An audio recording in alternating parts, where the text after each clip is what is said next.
প্ৰিয় দৰ্শকসকল এইখিনি মুহূৰ্তত এটা কথা কওঁ আপোনালোকক যে কিছু সময়ৰ পূৰ্বে অঞ্জু ভট্টাচাৰ্য বাইদেৱে যিকেইটা কথা কৈছে বা এখেতসকলেও যিকেইটা কথা কৈছে মুখ্যমন্ত্ৰী হিমন্ত বিশ্ব শৰ্মাক দৃষ্টিগোচৰ কৰি আমি এটা কথা কওঁ যে ধাৰাবাহিকভাৱে 3 দিন তেখেতে প্ৰতিদিন গোষ্ঠীক সঁচাকৈ আক্ৰমণৰ লক্ষ্য কৰি লৈছে সেইটো সঁচা কথা আনকি আজিৰ দিনটোতো তেখেতে কিছু বক্তব্য ৰাখিছে মই তেখেতৰ লগত আমি মুখচুপুতি মাৰি থাকিব বিচৰা নাই আৰু মূল ইস্যুটোৰ পৰা আমি আঁতৰিব বিচৰা নাই তেখেতক আমি এটোৱে ক'ব বিচাৰো যে আমি জুবিনৰ ন্যায়ৰ কাৰণে যিখিনি কৰিব লাগে আমি সেইখিনি কৰি আছো তাতকৈ আমাৰ বেলেগ উদ্দেশ্য লক্ষ্য একো নাই আপুনি যিমানেই যি নকক আমি আমাৰ নিজৰ স্থিতিত অটল থাকিম কিন্তু যেহেতু ধাৰাবাহিকভাৱে আপুনি গুকাত মিছা কথা কৈ আছে কালিৰ দিনটোতো কৈছে আজিৰ দিনটোতো কৈছে মই দৰ্শকসকলক এই মুহূৰ্তত তেখেতৰ বক্তব্যটো যিসকলে দেখা নাছিল অকণমান দেখুৱাব বিচাৰিছোঁ এই কাৰণেই যে কি পৰ্যায়ত মানুহে মিছা কথা ক'ব পাৰে বা মানুহৰ অভিসন্ধি কেনেকুৱা ধৰণৰ হ'ব পাৰে তাৰ উমান দিবৰ কাৰণে মই অকণমান বক্তব্যটো দেখুৱাই লৈছোঁ তাৰপিছত মই আপোনালোকক আমাৰ যিখিনি ক'বলগীয়া দেখুৱাবলগীয়া সেইখিনি দেখুৱাম আমি যোৱা এটা মাহত ৰাজ্যখনত যিটো দেখিছোঁ পোষ্টমৰ্টেম ৰিপৰ্ট ভুৱা হৈ যায় মাটিত কয়েদি সোমাই আছে মানুহে কয় এয়াৰ কণ্ডিশ্যনত ৰাখিছোঁ এটা টিভি চেনেলে কয় 10 বছৰ আগত আমি গম পাইছিলোঁ নেকি অমুক বেয়া মানুহ আমি তেতিয়াহে পঞ্চপাণ্ডৱ কৰিছিলোঁ আৰে মই 10 বছৰ আগত মই গম পাইছিলোঁ নেকি গতিকে ইজনৰ ফটো সিজনৰ ফটো তোত লগাই তেওঁলোকে কেম্পেইন কৰিলে তেওঁলোকৰ ফটোটো ওলোৱাৰ লগে লগে তেওঁলোকে কৈ দিলে যে আমি 10 বছৰ আগত কেনেকৈ গম পাম যদি আপোনালোকে গম নাপায় আমি কেনেকৈ গম পাম তাৰ মানে অসমখন যোৱা এক মাহত আমি কমপ্লিট নেতিবাচক এটা মাইণ্ডছেট লৈছোঁ কোনবাই মাত্ৰ ক'বহে লাগে যে জেলত এয়াৰ কণ্ডিশ্যন এইটো জেলত এয়াৰ কণ্ডিশ্যন হ'ব পাৰে নেকি কিন্তু মানুহে বিশ্বাস কৰি লয় কাৰণ মানুহৰ মাইণ্ডটো সাধাৰণ মানুহৰ মাইণ্ডটো নিগেটিভ কৰি দিয়া হৈছিলে বোলে পোষ্টমৰ্টেম ৰিপৰ্ট কোনেও ৰিপৰ্টটোত চোৱাই নাই যে তাত চহীটোও নাই নোহোৱাকৈ কৈ দিলে কেনেকৈ লিক হ'ল মানুহে বিশ্বাস কৰি লয় কিয় বিশ্বাস কৰি লয় বহুতে নিজৰ লাইকছ বা নিজৰ ফেচবুকত লাইকছ বঢ়াবৰ কাৰণে ইটো বঢ়াবৰ কাৰণে এনেকুৱা নিউজবোৰ দিয়ে নিউজবোৰত 5, 6, 10,000 লাইকছ হয় বিভিন্ন ধৰণৰ স্বাৰ্থত জুবিনৰ আদৰ্শটো কৰবাত থাকি গ'ল বিভিন্ন ধৰণৰ স্বাৰ্থত মানুহবিলাক নামি পৰিলে সেইকাৰণে বিজেপিৰ লক্ষ্য হ'ব যে আমি মানুহক আকৌ এবাৰ সংগঠিত কৰিম যে এইখন অসম আমি কেতিয়াও বিচৰা নাই আমি এখন অসম বিচাৰিছোঁ য'ত ন্যায়ালয়ে দ্ৰুতগতিত ন্যায় দিয়ক অভিযোগকাৰীৰ অভিযুক্তৰ এয়া মুখ্যমন্ত্ৰীৰ আজিৰ দিনৰ বক্তব্য এখন অসম বিচৰা নাই এখন অসম বিচাৰিছে আৰু জুবিনক ন্যায় দিব এয়া মুখ্যমন্ত্ৰীৰ আজিৰ দিনৰ বক্তব্য কিন্তু মই দৰ্শকসকলকে কৈছোঁ আপোনালোকে যোৱা এক মাহ ধৰি যিসকলে চাইছে আমি ক'ৰবাত অসমখন ভাগ ভাগ কৰিবৰ কাৰণে আমি কথা কৈছোঁ নে আমি কাম কৰিছোঁ হিন্দু মুছলমানৰ যিটো বিষবাষ্প জুবিনে বিচাৰিছিলে নেকি জাত পাত উচ্চ নিচ এইবিলাক বিচাৰিছিলে নেকি কোনে এইবিলাক ৰাজনীতি কৰিছে এই কথাখিনি কোৱাটোৱে আমাৰ দুখ নেকি জুবিন গাৰ্গৰ নীতি আদৰ্শক সঠিক ৰূপত কোনে লৈ যাব বিচাৰিছে কোনে জুবিনৰ আদৰ্শক চুৰমাৰ কৰিব বিচাৰিছে আৰু তেখেতে যিখিনি কথা কৈ আছে পোষ্টমৰ্টেম ৰিপৰ্টৰ পৰা আৰম্ভ কৰি বাক্সাৰ কাণ্ডলৈকে এটা টেলিভিছনৰ ভূতেই তেখেতক খেদি ফুৰিছে মই আকৌ আপোনালোকক কওঁ আপোনালোক যিসকল দৰ্শক মুখ্যমন্ত্ৰীৰ কথা বাদ দিয়ক আপোনালোকে আমাৰ তাত কোনোবাই সেই ভুৱা পোষ্টমৰ্টেম ৰিপৰ্ট আমি প্ৰকাশ কৰা আপোনালোকে দেখিছিলে নেকি আমি পাব্লিছ কৰিছিলোঁ নেকি আমাৰ চেনেলত বেলেগ চেনেলত কোনোবাই কৰিব পাৰে কিন্তু প্ৰতিদিন টাইমে নাই কৰা তেখেতে এইবোৰ মিছা কথাবোৰ কৈ আছে আমি কেতিয়া কৰিছোঁ যেতিয়া আৰক্ষীৰ ফালৰ পৰা বিশেষকৈ SITৰ ফালৰ পৰা যেতিয়া মুন্না প্ৰসাদ গুপ্তাই কৈছে যে এখন ভুৱা পোষ্টমৰ্টেম ৰিপৰ্ট বিয়পিছে সেই নিউজটো আমি কৰিছোঁ যে ভুৱা পোষ্টমৰ্টেম ৰিপৰ্ট এখন ওলাইছে বুলি সঁচা কথাটো কিয় নক'লে এখন আগশাৰীৰ ইংৰাজীৰ দৈনিক কাকতত পোষ্টমৰ্টেম ৰিপৰ্টৰ তথ্যত নিউজ হৈছে কিয় সেইখনৰ বিৰুদ্ধে কিয় ব্যৱস্থা লোৱা নাই সেইখনৰ কথা কিয় কোৱা নাই ক'বলৈ গণ্ডগোলটো ক'ত আৰু তেখেতে যিখিনি কথা কৈ আছে আজিও পঞ্চপাণ্ডৱৰ দোহাই দি যিখিনি কথা কৈ আছে মই সেইবিলাক মুখ চুপতি মাৰিবলৈ নাযাওঁ মই পুনৰ কৈছোঁ তাৰ ফটো লগাই কোনো একো আমি সেইবোৰ কৰিবলৈ যোৱা নাই আপুনি কি কৈছে অসমৰ ৰাইজে চাই আছে বুজি পাইছে আৰু এইবিলাকত আমি কৈ নাথাকোঁ কিন্তু তাৰ বাহিৰেও যিখিনি কথা জুবিন গাৰ্গৰ সন্দৰ্ভত বাৰে বাৰে আপুনি খুচৰি ফুৰিছে আজি শেষবাৰৰ কাৰণে মই আমাৰ দৰ্শকসকলকহে দুটা বস্তু দেখুৱাব বিচাৰিছোঁ মুখ্যমন্ত্ৰীয়ে কৈ আছে যে জুবিন গাৰ্গক আমি সদায় আমাৰ পেপাৰৰ হওক আমি হওক আজি হঠাৎ আমি জুবিন প্ৰেমী হৈছোঁ তেখেতৰ মুখেৰে কি কৈছিল চাওকচোন এইটোতো আপোনালোকে তাত ইনপুট নাই সাংবাদিক কেজনে মাতি লৈ আহিলে মানুহ কেজনক ইনপুটটো পুৰা মই আগতে কৈছোঁ জুবিনৰ মৃত্যুৰ আগত এইসকল কেতিয়াও জুবিনৰ অনুৰাগী নাছিলে মই এতিয়া নাম নোকোৱাকৈ ক'ম এটা বাতৰি গোষ্ঠীত জুবিনে গৈ আক্ৰমণ কৰিছিলে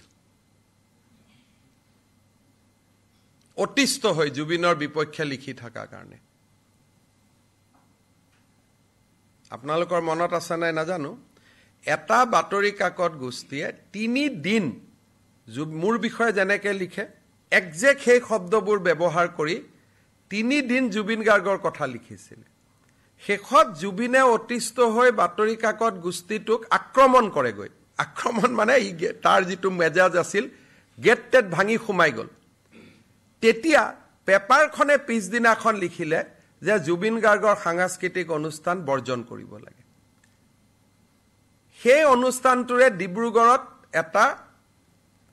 তেওঁলোকৰ কিবা এটা জয়ন্তী আছিলে জুবিন গ'ল ডিব্ৰুগড়লৈকে তাক গান গাব গ'লে ষ্টেজতে ক'লে ইহঁতৰ কাৰণে মই গান নাগাওঁ এইটো আজি 6 মাহৰ কথা ষ্টেজতে ক'লে যে মই গান নাগাওঁ এই মিছা কথা কোৱা লিকাই থকা জিভাখনৰ এই ভদ্ৰলোকক এতিয়া আমি ক'ব বিচাৰোঁ আৰু অসমৰ দৰ্শককো আমি ক'ব বিচাৰোঁ যে সকলো মানুহকে এদিন দুদিনৰ কাৰণে মিছা কথা ক'ব পাৰে মূৰ্খ সজাব পাৰে কিন্তু সদায় নোৱাৰে আৰু মুখ্যমন্ত্ৰী মহোদয় আপোনাক আকৌ কৈছোঁ যে যোৱা 1 মাহত আপোনাৰ এই জিভাখনেদি কিমান মিছা কথা ওলাইছে এবাৰ আপুনি ঠাণ্ডা মগজুৰে ভাবি চাব আৰু তাৰপিছত গম পাব এই যে আপুনি এইমাত্ৰ যিকেইটা কথা কৈছে আপোনাক এতিয়া মই দেখুৱাওঁ চাওক এই 4 বছৰত আপুনি মুখ্যমন্ত্ৰী হোৱাৰ পিছত এই প্ৰতিদিন গোষ্ঠীৰেই এচিভাৰ্ছ এৱাৰ্ডত আপুনি পাহৰিলে আপোনাৰ সেইখিনি স্মৃতি শক্তি বিলুপ্ত হৈছেনে নে আপুনি মানুহক গোকাত মিছা কথা কৈ আমাৰ গোষ্ঠীটোক বদনামী কৰিবৰ কাৰণে বাৰে বাৰে এইসোপা কথা কৈ আছিল আমি নাজানো চাওক আপোনাৰ যদি অকণমানো লাজ আছে তেনেহ'লে আজিৰ পৰা মুখখন বন্ধ কৰক প্ৰতিদিন টাইমৰ এই কথাসোপা কৈ নোকোৱাকৈ থাকক যদি আপোনাৰ ন্যূনতম লাজ আছে চাওক আপুনি জুবিন গাৰ্গক বঁটা দিছিল এচিভাৰ্ছ এৱাৰ্ড আমি যেতিয়া অনুষ্ঠিত কৰিছিলোঁ এইজন জুবিন গাৰ্গ এতিয়া চাওক চাওনা মেইন অৰুণাচলৰ উপ মুখ্যমন্ত্ৰী ওম বিৰলা লোকসভাৰ অধ্যক্ষ আৰু এজন ভদ্ৰলোক আপুনি এই যে জুবিন গাৰ্গক বঁটাটো দিছে আমি যে এচিভাৰ্ছ এৱাৰ্ড দিছোঁ এয়া কোন আছিলে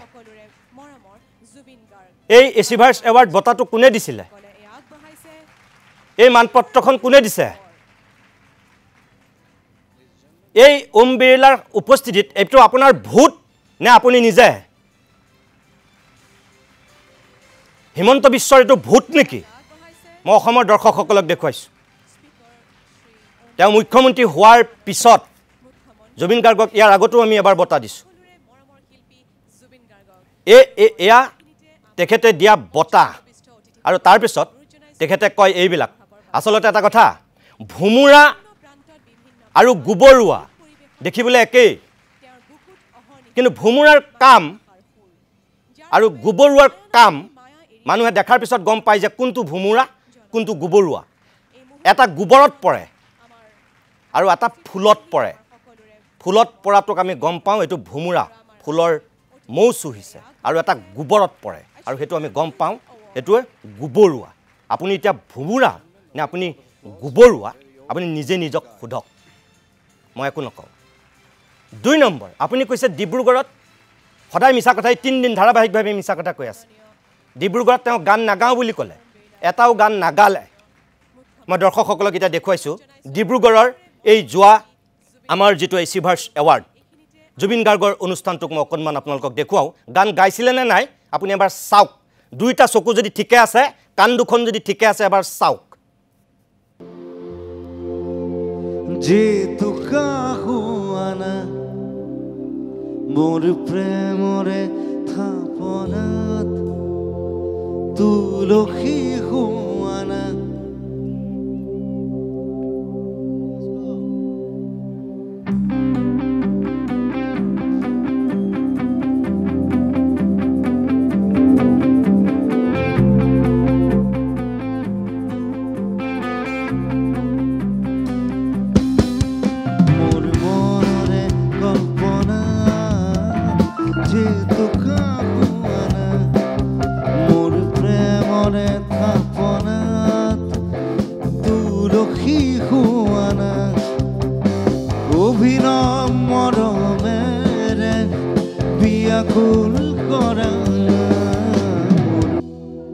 উখাহৰ গভীৰ পিয়াহত তুমি যে জিয়া চৰাই হৈ তুমি যে পপিয়া তৰা আকাশৰ বুৱতীলৈ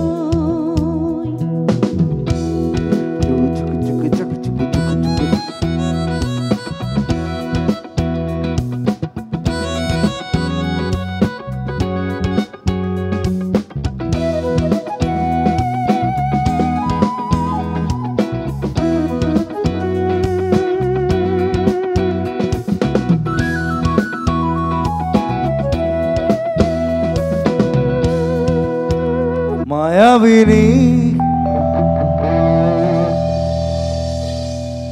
ৰাতিৰ বুকু দেখা পানু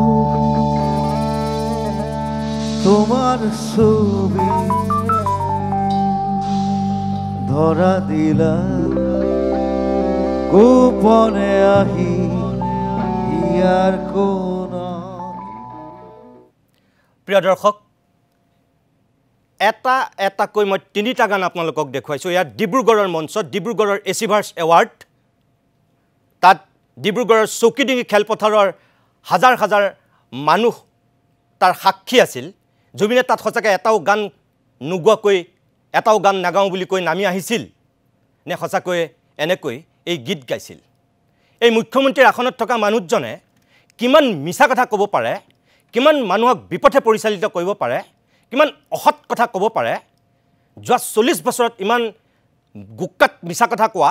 প্ৰত্যেক দিনেই অসত্যৰ আশ্ৰয় লোৱা এনেকুৱা মুখ্যমন্ত্ৰী অসমৰ মানুহে দেখিছে নেকি মানুহক মূৰ্খ সজাবলৈ আহে এটাও গান নোগোৱাকৈ ইয়াত জুবিনৰ ভূতে গান গাইছিলে মায়াবিনী গীত গাইছে আধুনিক সময়ত এটা নতুন প্ৰাৰ্থনালৈ ৰূপান্তৰিত হোৱা এই মায়াবিনী গীত চৌকিডিঙিত গাইছিল হাজাৰ হাজাৰ মানুহে দেখিছিল তাৰ পাছত এই ভদ্ৰলোকে কৈ আছে এটাও গীত নোগোৱাকৈ বোলে আমাৰ তাৰ পৰা নামি আহিছে আজিৰ পৰা বহু বছৰ আগৰ কাকতত হোৱা এটা ঘটনাক তেওঁ খুচৰি ফুৰিছে কিন্তু আমি যে তেখেতক এচিভাৰ্ছ এৱাৰ্ড এবাৰ সাংস্কৃতিক বঁটা দিছোঁ এবাৰ যে এচিভাৰ্ছ এৱাৰ্ড আমি সন্মান দিছোঁ তেখেতে নিজেই যে বঁটাটো তুলি দিছিল এই ভদ্ৰলোকে পাহৰিলে এয়া আমাৰ মুখ্যমন্ত্ৰী হোৱা ব্যক্তি এয়া মুখ্যমন্ত্ৰীৰ মুখেদি ওলোৱা কথা প্ৰিয় দৰ্শক মই দুখিত যে বাৰে বাৰে আপোনালোকক এই কথাবোৰ ক'ব লগা হৈছে কোনো জনবোধে কৈ থকা কথা নহয় মুখ্যমন্ত্ৰীয়ে কোৱাৰ কাৰণে এই প্ৰমাণ আপোনালোকক মই দেখুৱাবলগীয়া হৈছে মই দুখিত আকৌ কৈছোঁ এইখন মুখ চুপতি মাৰি থাকিব মই বিচৰা নাই মই আপোনালোকৰ ওচৰত সকলো দৰ্শকৰ ওচৰত মই কৰজোৰে ক্ষমা বিচাৰিছোঁ কিন্তু যেহেতু ভুল কথা এসোপা কৈ আছে দৈনিক আক্ৰমণৰ লক্ষ্য কৰিছে আজিৰ দিনটোতো আমাৰ সাংবাদিকে বাতৰি কৰিবলৈ যোৱা গাড়ী আমাৰ আঠ বাটতে ৰখাই দিছে পুলিচে সকলো গাড়ীক যাবলৈ দিছে সকলো সংবাদ মাধ্যমৰ গাড়ী আজি হাফলং পাবগৈ পাৰিছে কিন্তু আমাৰ গাড়ী লংকাত ৰখাই দিছে পুলিচ যোৱা কেইদিনত আমি যিখিনি কাম কৰিছোঁ গুকাত মিছা কথাবিলাক আমি উদঙাই দিছোঁ আৰু সেইটো কাৰণে আজি আমি শত্ৰু হৈছোঁ মই দৰ্শকসকলক কওঁ যে প্ৰতিদিন গোষ্ঠী জন্ম লগ্নৰ পৰাই অসমৰ জনসাধাৰণৰ লগত আছিল আছে আৰু ভৱিষ্যতলৈকে থাকিব কোনো অগপ কোনো কংগ্ৰেছ কোনো বিজেপি এই সোপা ৰাজনৈতিক দলে আমাক কেতিয়াও প্ৰভাৱিত কৰিব নোৱাৰে যাৰ কোনো নীতি নাই তাৰ কোনো স্থিতিও নাই আজি কোনোবা আছু কাইলৈ কোনোবা কংগ্ৰেছ পৰহিলে কোনোবা বিজেপি তাৰ পিছদিনা কোনোবা AYDF কিবা কিবি হ'ব পাৰে নীতি আৰু স্থিতি বুলিবলৈ একো নাই কিন্তু প্ৰতিদিন গোষ্ঠীৰ এটা নিজস্ব নীতি আছে আৰু নীতি থকাৰ কাৰণে এটা স্থিতি আছে আৰু সেই নীতিটো হৈছে সদায় ৰাইজৰ পক্ষত অসমৰ জনতাৰ স্বাৰ্থত কোনো ব্যক্তি উদ্ধত নহয় আৰু সেই নীতি আৰু স্থিতিত প্ৰতিদিন গোষ্ঠী আছিল আছে আৰু সদায় থাকিব ৰাইজৰ লগত কোনো চৰকাৰৰ লগত নহয় কোনো নেতাৰ লগত নহয় ক'বলগীয়াখিনি আজিয়ে ক'লো আৰু আমি মুখ চুপতি মাৰি নাথাকো পুনৰ ক্ষমা বিচাৰিছো আমাৰ সম্ভ্ৰান্ত দৰ্শকসকলৰ ওচৰত